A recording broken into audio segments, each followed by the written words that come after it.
Just getting set up.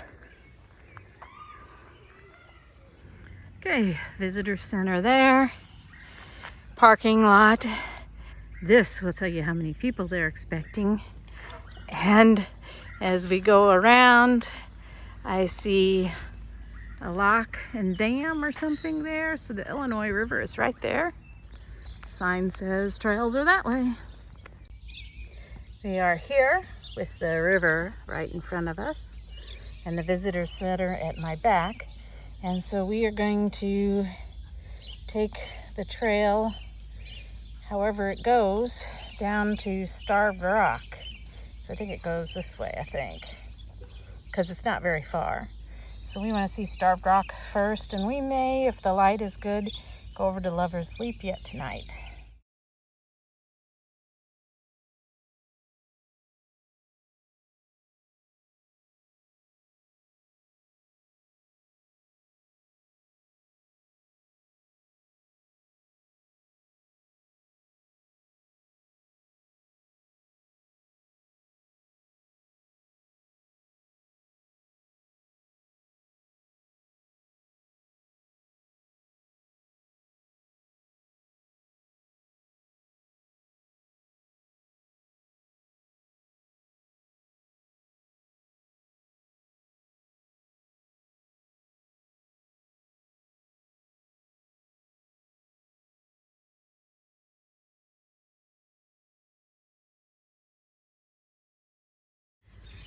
We're headed to Starved Rock. St. Louis Canyon and the lodge are that way. I can see those big steps. And French Canyon straight ahead. To the left up these stairs is Starved Rock. Now Lover's Leap and Wild Canyon are also this way. I mean, this way makes sense because the river's over there and it overlooks the river.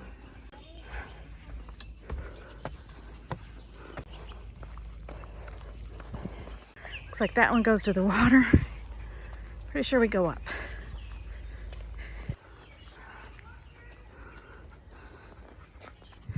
Awesomeness. More steps.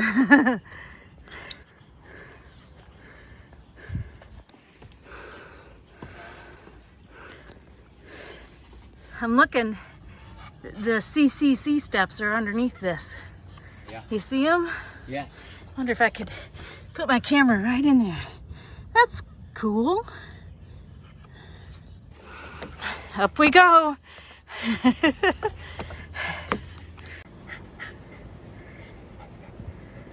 The Legend of Starved Rock. We have a book.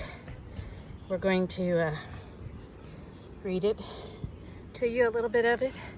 But here you can pause the video and read this about the legend and facts.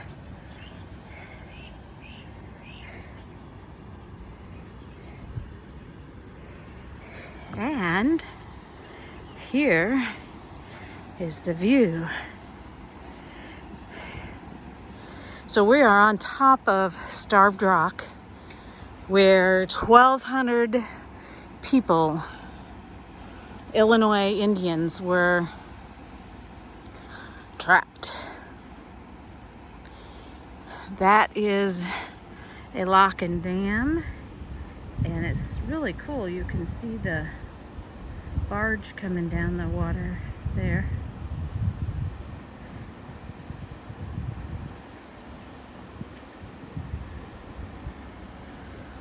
You can see it kind of drops off. So I see over here an overlook steps. Now I'm wondering where Utica is. So they say Levantum is where Utica is now, and that's where the first, or not the first, but the massacre, the last massacre before they retreated up here, happened. And they said they could look out over all of the burned bodies and slain bodies. But I think this is looking upriver. I just looked at a map and I think Utica's that way. So let's see what's up here.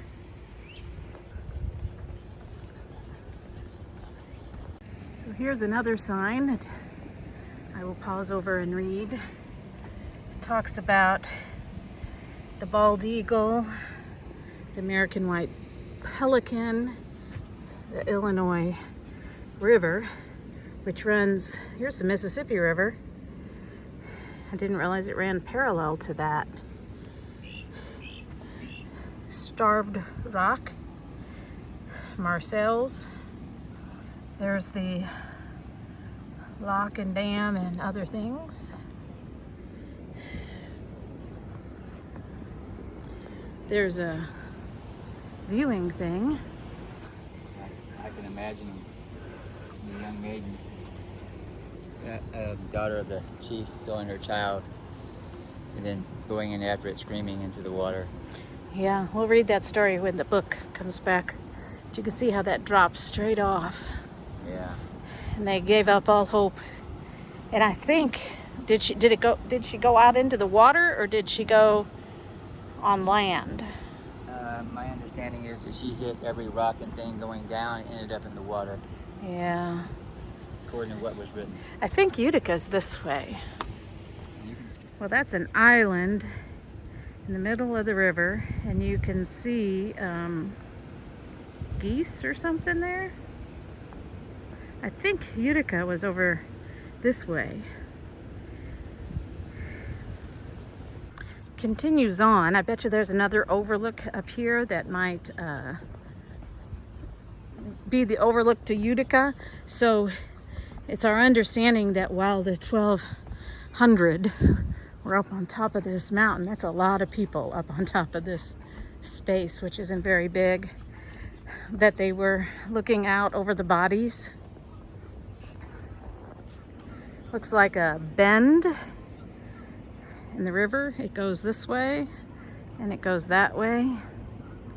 I'm assuming those buildings over there are Utica. I don't know what that island is. You can hear them. So there's some more boards here. Oh, this board talks about the Illinois Confederation. Inhabited areas of Illinois, Iowa, Indiana, Arkansas, Wisconsin, and Missouri. Oh, this is a map. So you have a Grand Village of Illinois. That's now a historic site where we're at now. The brown represents Illinois villages, so I guess this is the brown, and some of the brown over here, a little bit here, or maybe it's these things.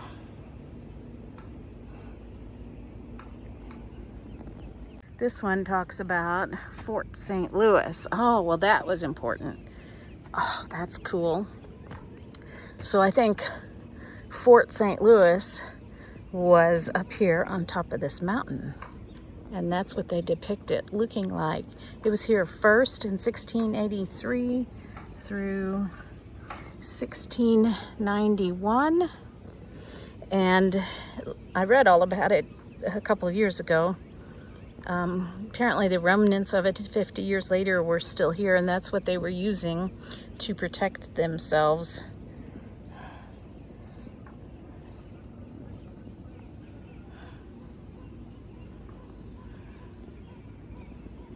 Yeah, Fort de Chartres, Fort Crèvecoeur, Fort St. Louis. Fort St. Louis was here at Starved Rock and not at St. Louis. And this talks about the LaSalle County and a map of that. There's a flag behind me. Cool.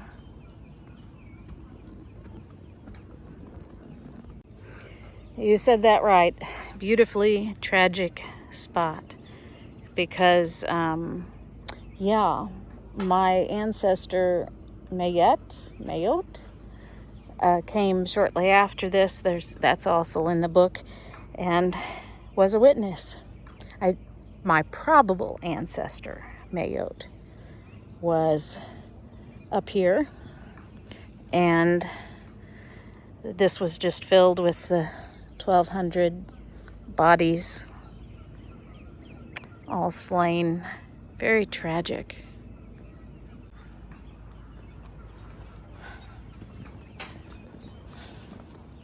It's hard to imagine all the death that was here, and everybody, millions of people are walking here every year. Like, I don't know. It just doesn't feel right, but I'm glad I get to walk here because my ancestors from Cahokia and Kaskaskia, the Indians, were part of the Illinois Confederation tribe. And so there could have been blood relatives of mine here.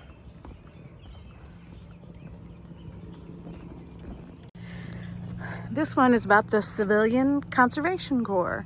We love them. They have made a lot of Missouri state parks too.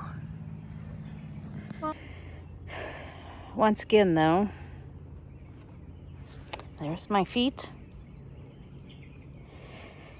and the steep drop off. So this just continues walking on around. Been there, getting ready to walk back down the stairs. So we came from that way, and here you can see the bluff, and that's what they were standing on. So down here would have been Pontiac's army trying to get up there to kill them or keep them from getting supplies and starving them out. I want to share some tidbits out of this book. I have greatly enjoyed it, and I'm reading it again. It's The French and Indians of Illinois River by Nehemiah Matson, or Matson. I'm going with Matson. Nehemiah lived from 1816 to 1873. And this book was it shows copyrighted 1874, the year after he died, which I find interesting. But this is significant because he was a surveyor, and he traveled a lot, and he talked to a lot of people and interviewed a lot of people and had a heart for preserving history. So let's say he became a surveyor, I'm just guessing, I don't know, when he was about age 20. That would put it about 1836 maybe, when he began getting stories from people about the Illinois River and the Illinois Native Americans, which is not too far removed from the time period in the 1700s. And these people he spoke to could have had first-hand accounts, or they knew the person who they got the first-hand account from.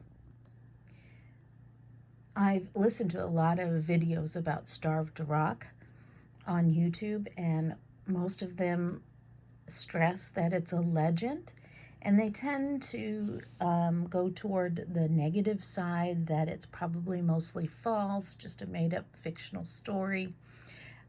I tend to believe the opposite. It's more truth than it is a made-up story, and that is brought out in the foreword of this book. The man who wrote the foreword, Rodney O. Davis, he says here that Nehemiah only could be as thorough as the sources available to him would allow, with technology nowadays and the preservation of history that we can tap into now all across the country, new things can be discovered that could make it a mandate for correction. But that doesn't mean the whole story should be ruled out. So Mr. Davis brings up a few of those things that are being corrected, such as Fort St. Louis, which was on top of Starved Rock. It is said in here by Nehemiah that Tonti died there, but now later we have information that Tonti actually died not in Illinois, but in the Gulf at Mobile in 1704. So we can see that Nehemiah only had the stories that he could go on. And I know I've told stories from my memory, only to see proof later that it wasn't the way I remembered it, but I was really confident that I remembered that thing that way. And so that's probably, without having things written down, some of what was going on. People were being as truthful as possible, but not realizing that their information was incorrect. And I would applaud Nehemiah Matson for striving and to be an early person to write down history as it was. Mr. Davis also brings out that Pontiac, according to Mr. Matson, died at near the present site of Joliet during Council of the Potawatomi in Ottawa and Illinois. But other histories put it that he died at Cahokia, which is along the Mississippi River, 2 years earlier. I think the important thing is that he died and somebody killed him. And that's more the truth than it matters where he died. So we have the legend of the origin of the name of Starved Rock, which this park is named after. And I believe it comes from Nehemiah Matson in this book. And I want to go over whether it's believed as true or not what is in this book, so that people actually can see little bits of the story.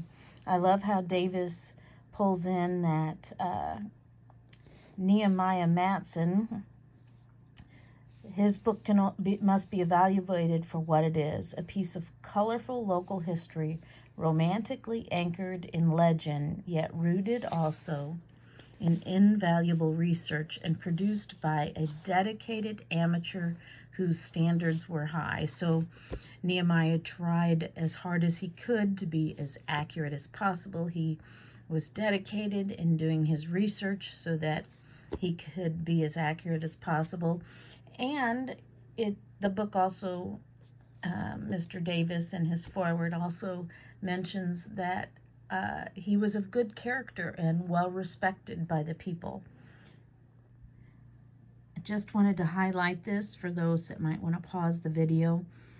Here are some other books. I haven't read any of these other books that have different versions to try to make up my own mind on the story, on the legend, but if you want to get them, here they are. Just pulling out pieces out of this book to help tell the story of Starved Rock. Louis Joliet and Jacques Marquette, when they first came to the area and discovered it, they called it Levantum, but it is now the present site of, or near the present site of, Utica. And so Utica is very close to Starved Rock, so when you go visit it, pay attention to where Utica is located. I also wanted to mention that some of the early French explorers called Starved Rock La Rocher, which is so confusing to me when I read that in books because I think of Prairie de Rocher when I read La Rocher, and they are not the same place. So Starved Rock has several names: Levantum, Starved Rock, La Rocher. Now here's a concept that was important for me to grasp. So the Illinois Indians, this tribe was broke up into bands. Now Nehemiah gives it 5 bands, but I think I read somewhere else there's actually like 12. Kaskaskia, which I have 2 ancestors that I know of. I might have one more. From Kaskaskia, mine married the French. I have one from Cahokia, one ancestor. Her child was an illegitimate son of a man named Mayotte.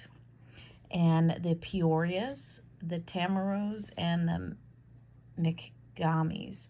So you have a tribe, but you have many bands of tribes living in different areas.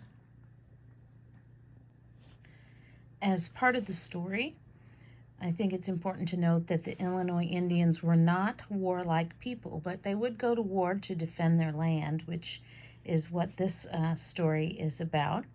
The Iroquois were often after them, and they had to defend themselves.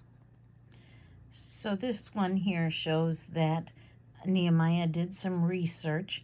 He was trying to accurately place where Levantum is, and he said some located a little below Buffalo Rock, which we have Buffalo Rock State Park, and others near the mouth of Little Vermilion, but he concluded that it was near Old Utica, but there were relics and things found at both places.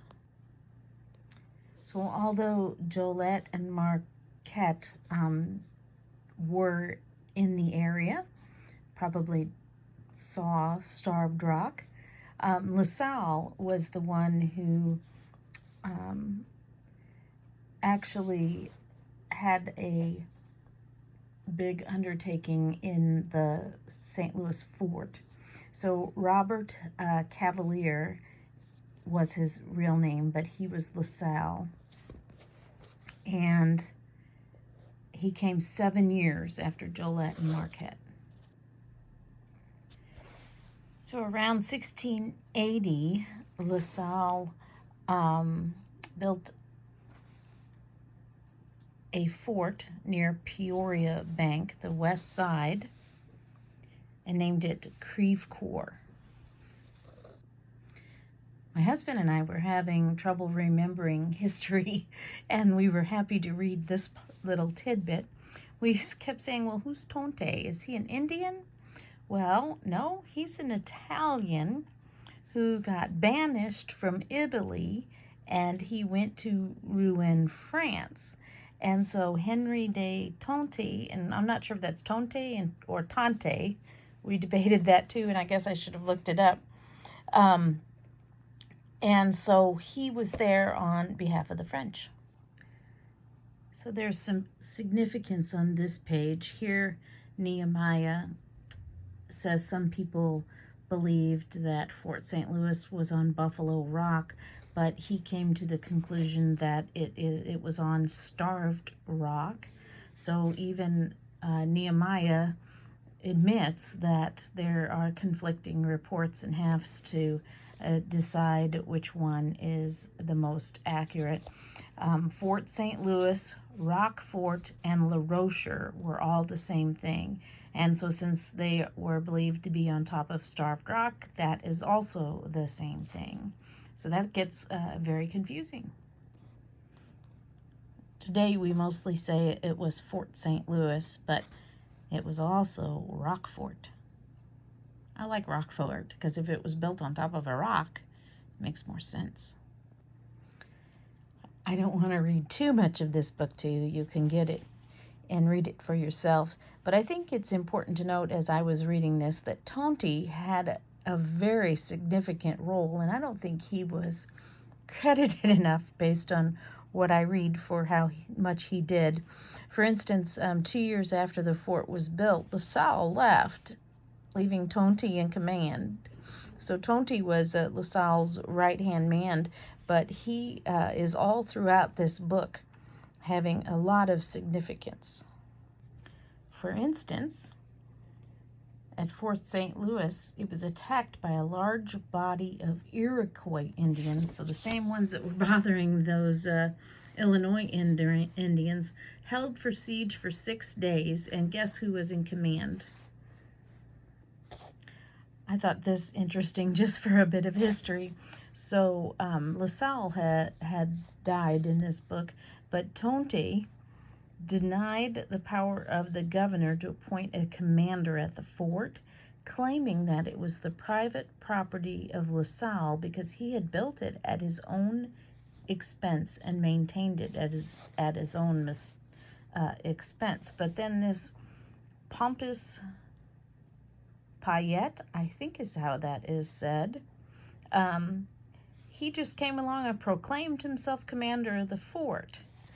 But when he was chased out, we'll just say, he took 18 Frenchmen and 50 warriors to Buffalo Rock and commenced building a fort himself there.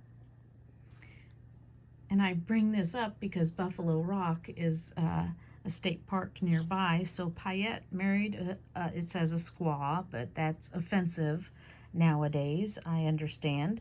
So he married a Native American woman and had children, and when he died, they buried him on Buffalo Rock. So here, Nehemiah acknowledges that Tonti went down to the lower Mississippi, where some people say he died, but so there is truth in this. That's why I'm pointing it out. But here's where he says that near the end of his life, he was taken back to Fort St. Louis, where he died. So now we're talking about Pontiac. He was raised near Detroit and for many years was head chief of the Ottawas.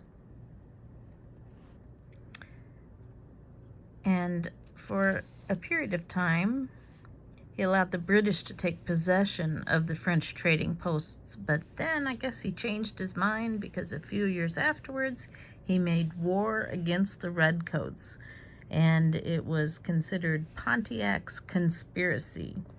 And I think I read somewhere where the Illinois Indians were with the Americans and Pontiac was with the British. So right then that made them rivals. I don't know if I remember that correctly or not. And we read that Pontiac formed an alliance with the Potawatomis. He was really good at bringing tribes together. It says here, Pontiac gave offense to the Illinois Indians, who were the owners of the land. The Illinois Indians, their chief was, I guess that's Kainbu. So on top of moving onto the land of the Illinois Indians, Pontiac was out hunting and killing the buffalo in the area. So a large party of Illinois warriors attacked Pontiac. It says the Potawatomis and the Ottawas would send war parties into the Illinois country and burn their towns, destroy their corn, kill women and children, carry off ponies, furs, and other valuables. The Illinoisans, it says, sued for peace. They wanted peace, so a council was called together. and the council met near the present-day site of Joliet, which is a controversial aspect of the story. And it was attended by all the war chiefs of the respected tribes. For a time, the deliberations were harmonious, but then Kineboot, the head chief of the Illinoisans, had a speech, and he said rather than submit to these terms, he and his warriors would sacrifice the last drop of blood in their veins and leave their babies to be scalped by the barbarous enemy. And Pontiac next addressed the council. His tall, manly form, unimpaired by age, was an object of admiration, and his sprightly eloquence carried all his friends with him. With great enthusiasm, he called his brother chiefs to stand by him and never lay down the tomahawk until their terms were acceded to. And then while Pontiac was thus talking, Kineboot drew his scalping knife and stabbed him to the heart. Thus perished the greatest warrior of his day. And here he admits that history gives various accounts to Pontiac's death, and he admits that one account says he was assassinated in council, and another that he was killed in a drunken row at Cahokia, and also killed while on a buffalo hunt. However, all accounts agree that in avenging his death, a war was inaugurated, which resulted in the annihilation of the Illinois Indian. So Pontiac was a well-loved chief by many tribes. So it even says that the Winnebagos of the north and the Kickapoos from the south, they all agreed to join. So lots joined in the conquest, and became a war of extermination. And here he elaborates that all those tribes that Pontiac had brought together to fight against the British now came forward to avenge Pontiac's death. The Potawatomis of Michigan, Miamis, and Kickapoos from the Wabash came west and took part in the war. And I'm not reading all of this, just hitting points, but man, does this describe some horrible stuff. All the Allied forces attacked and destroyed all the villages along the Illinois River. So when you're standing up there on the tall cliffs at Starved Rock State Park, you can look down all along the Illinois River and get an idea how far this probably went. And they killed and scalped everybody in the outlying areas. But in Levantum, which was by near where Utica is right now, it was well fortified and defended by the bravest warriors. So they had not been molested, but they went after all the easy targets, apparently. And that all that was now left after they killed all of the others was the Illinois Indians, numbering about 10,000, of whom 2,000 were warriors. So only 2,000 warriors trying to defend the other 8,000. So then it talks about a reprieve, a break for weeks with the Indians feasting and unconscious of the great calamity that was about to befall them, and they were having a marriage of the head chief's daughter in the great meadow in the back of the town. And here comes Pontiac and the Allied forces, and They did breach into the town, but the defenders were strong, and so the attacking party was repulsed with great slaughter, retiring to Buffalo Rock. And they got together again and was determining the attack for the next morning. And so they attacked again, but again they were met with brave Illinois warriors and repulsed with great slaughter. Again and again the attackers entered the town, and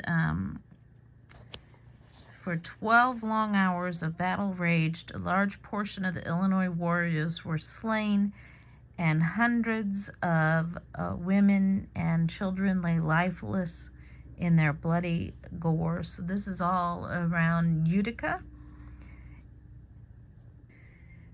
So the Illinoisans launched their canoes, crossed the river, and ascended Starved Rock. And you can imagine on top of Starved Rock were the remnants of the Fort St. Louis that were occupied by LaSalle and Tonti and others much earlier in time. I think it said 50 years earlier.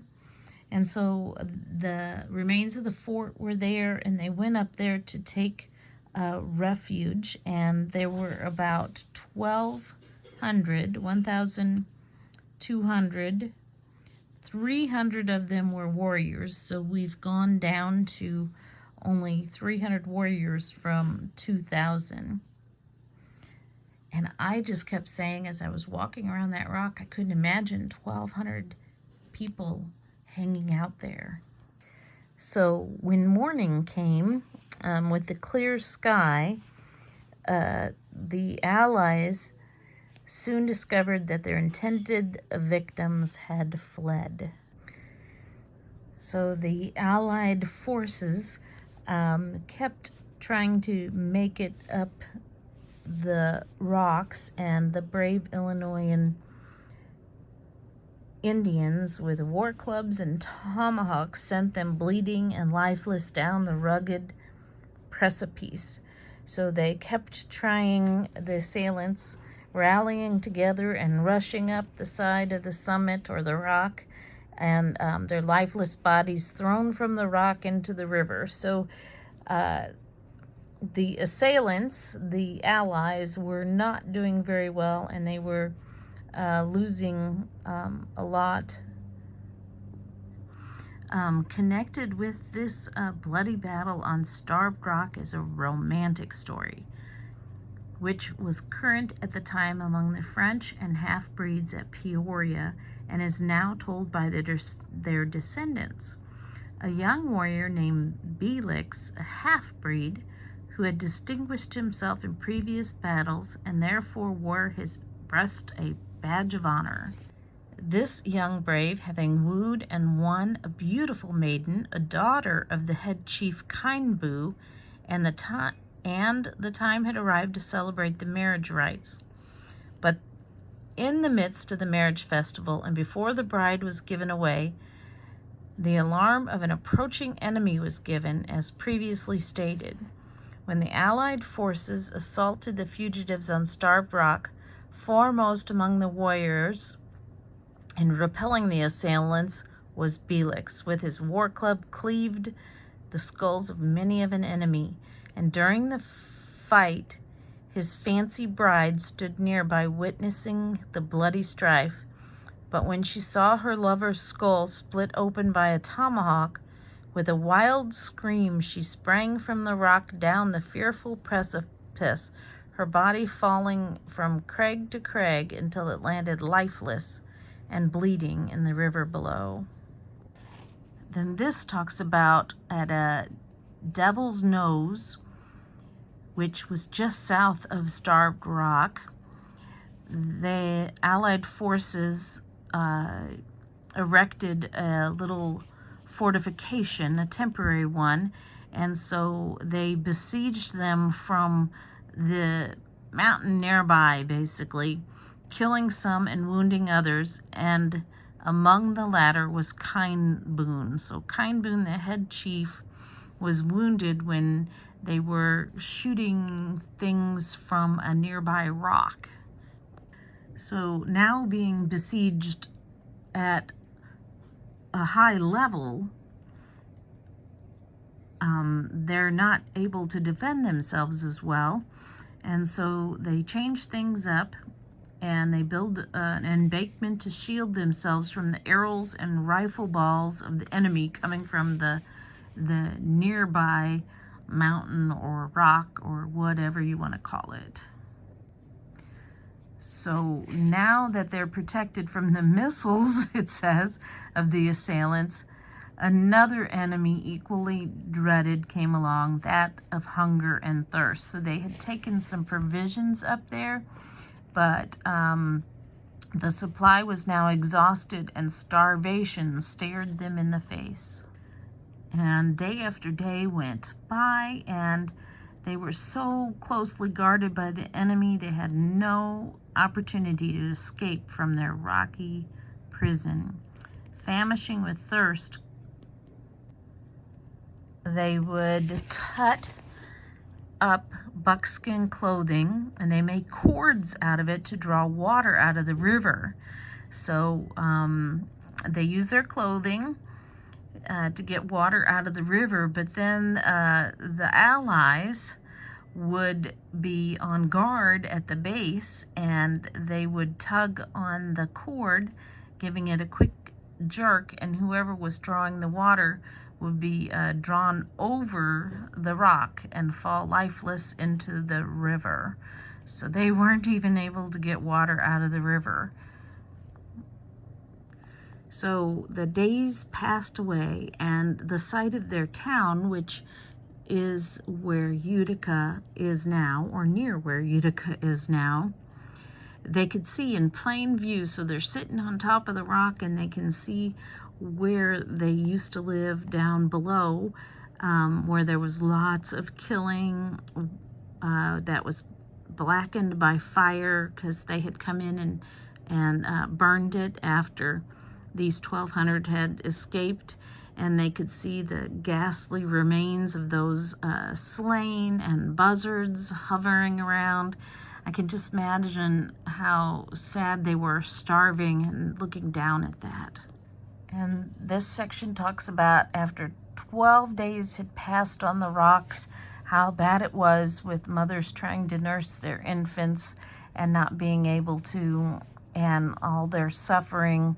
And so one of the moms, the wife of a noted chief, while suffering in a fit of delirium caused by hunger and thirst, threw her infant from the summit of the rock into the river below, and with a wild, piercing scream followed it. So I guess for her, it was better that her baby die quickly than to suffer. But here it talks about some proud young warriors preferred to die upon this strange rocky fortress by starvation and thirst rather than to surrender themselves. But as they slowly died, and this is all very difficult stuff to read, eventually the Allied forces now ascended the rock and tomahawked all those who had survived the famine, old and young. And this says, thus perished a large tribe of Illinois Indians, and with the exception of a solitary warrior, they became extinct. So this talks about an only survivor of this fearful tragedy. The warrior was partly white, being a descendant of his father's side from French.